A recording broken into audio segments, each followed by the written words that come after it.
Hello दोस्तों, तो कैसे हो आप सब? बढ़िया। जैसा कि हमने लास्ट वीडियो में कवर किया था auditors report and types of auditor reports. इसमें हमने 5 टाइप के रिपोर्ट्स के बारे में बात किया था। पहला था अनक्वालिफाइड क्लीन, दूसरा था क्वालिफाइड, तीसरा था एडवर्स, चौथा था डिस्क्लेमर और चौथा कंटेंट्स। वंस अगेन, पहला था अनक्वालिफाइड रिपोर्ट यानी कि क्लीन रिपोर्ट, दूसरा क्वालिफाइड रिपोर्ट, तीसरा एडवर्स रिपोर्ट, चौथा डिस्क्लेमर ऑफ ओपिनियन रिपोर्ट, पांचवा कंटेंट्स ऑफ ऑडिटर रिपोर्ट। तो पहला हमने पढ़ा था अनक्वालिफाइड रिपोर्ट। इसी के बारे में हमने बोला था सबसे सबसे बेस्ट रिपोर्ट है, neat and clean, there is no issue found. तो क्या बोलता है auditor?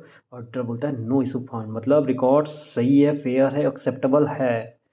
Unqualified equal to clean equal to all okay. फिर क्वालिफाइड रिपोर्ट्स के बारे में पढ़ा था हमने, जिसमें ऑडिटर को कुछ रिजर्वेशन या माइनर प्रॉब्लम्स मिलते हैं लेकिन ओवरऑल स्टेटमेंट सही होता है। तो याद करने के लिए हमने बताया था क्वालिफाइड इजकल टू छोटा सा इशू, ओवरऑल ठीक है।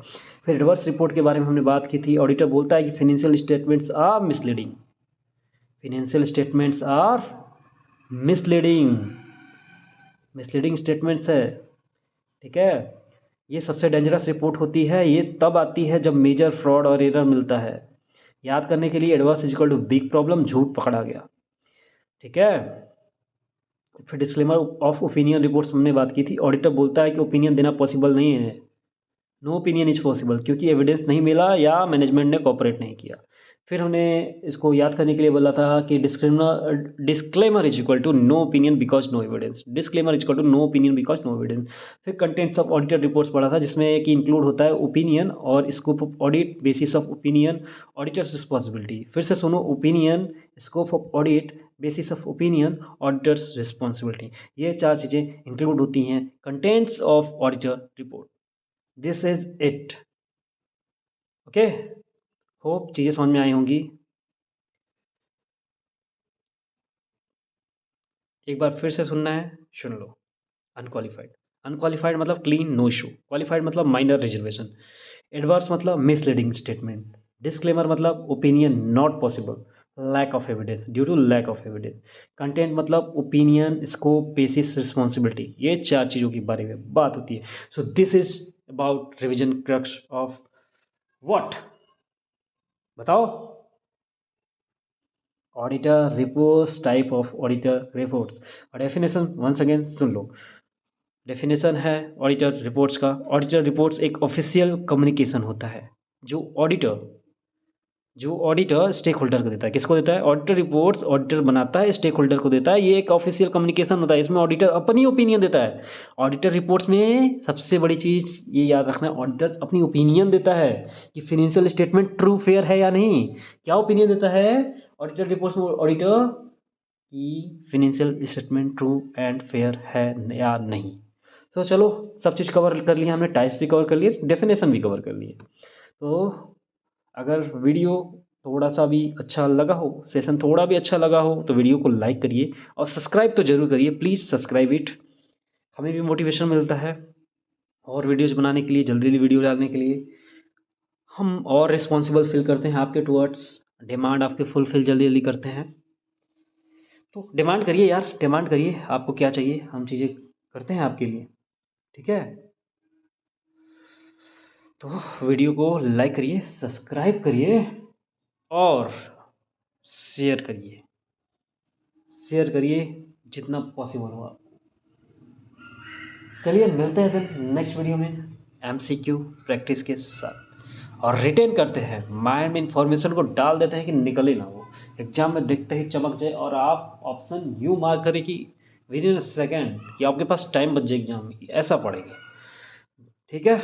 This is the main motive of this channel, basically revise revise revise and revise. There is no other option to be, मतलब सेलेक्ट होना है तो वही करना पड़ेगा, एक सिंपल लाइन में। नहीं करना है तुम नया नया बस पढ़ते रहो, उससे कुछ नहीं होगा। You have to be selective and smartly handle the things. कम पढ़ो, बार बार पढ़ो, कम पढ़ो, स्मार्टली पढ़ो, बार बार पढ़ो, बार बार। मैं बार बार इसीलिए इस चीज़ को स्ट्रेस करता रहता हूँ। आपके दिमाग में ये चीज़ें घुस जानी चाहिए। मैं बार बार इसलिए बोल रहा हूँ कि इतनी बार बोलूँ, अगर आप मेरे वीडियो में, मैं गारंटी दे रहा हूँ, अगर आप मेरे वीडियोस लगातार, मतलब लगातार भी नहीं, लेकिन एटलीस्ट मैं ये कह रहा हूँ कि 21, जो बोलते हैं ना हैबिट्स बनाना, 21 बार अलग अलग दिन, ये कंडीशन है, अलग अलग दिन, रोज़ तो देखना ही है, ठीक है, वो रिवीजन के लिए हेल्प करेगा, बट अलग अलग दिन 21 दिन बस तुम फॉलो कर लो, तुम्हारा माइंड पूरा चेंज हो जाएगा, तुम्हारा सोचने का तरीका बदल जाएगा। You will feel the change in your self. Revise करना बोरिंग नहीं लगेगा, और तुम्हारा कॉन्फिडेंस बढ़ने लगेगा, तुम्हारा आदत बन जाएगा रिवाइज करना, और तुमको समझ में आ जाएगा कि मेरा हो क्यों नहीं रहा था exam. Revision is a very very important thing in any preparation. अरे तुम जिम में जाओगे, बॉडी की मसल्स पे रेपिटेशन नहीं मारोगे यार, तो तुम्हारा मसल्स बनेगा ही नहीं। लिख के ले लो, कितना भी कुछ कर लो। लोग फेंकते हैं भाई, ये कर लिया, वो कर लिया, ऐसा कर लिया, वैसा कर लिया, बन गया। नहीं भाई नहीं, आपको रेपिटेशन मारना पड़ता है किसी मसल्स को नेचुरली अगर ग्रो कराना है तो। ऐसे ही माइंड्स में भी मसल्स होते हैं भाई, वो चीज़ें वही रिकॉल कर पाता है जो मल्टीपल टाइम्स वो देखा रहता है। आँखें जो होती हैं विजुलाइज करती है, दिमाग उसे रिकॉल करने में हेल्प करता है। हाँ हाँ, कहीं दिखा था। वो मसल्स बनेंगे तब तो मेमोरी वाले। उसके लिए रिवीजन करना वेरी वेरी इंपॉर्टेंट। चलो मैं बार बार ये चीज़ें बोलता रहूँगा, कितना भी तुमको कैसा भी लगे, बट आई विल, बिकॉज मुझे घोष मतलब डालना है भाई तुम्हारे दिमाग में ये मिस्टेक तुम ना करो बस। कैसे भी करके, कुछ भी करके तुम्हें पढ़ना है भाई। कम पढ़ो, बार बार पढ़ो, ज़्यादा पढ़ने के चक्कर मत रहो, ओवरलोड मत करो इन्फॉर्मेशन को, एक जगह से फॉलो करो। समझ रहे हो दोस्त? चलो आओ, मिलते हैं नेक्स्ट वीडियो में एमसीक्यू के साथ।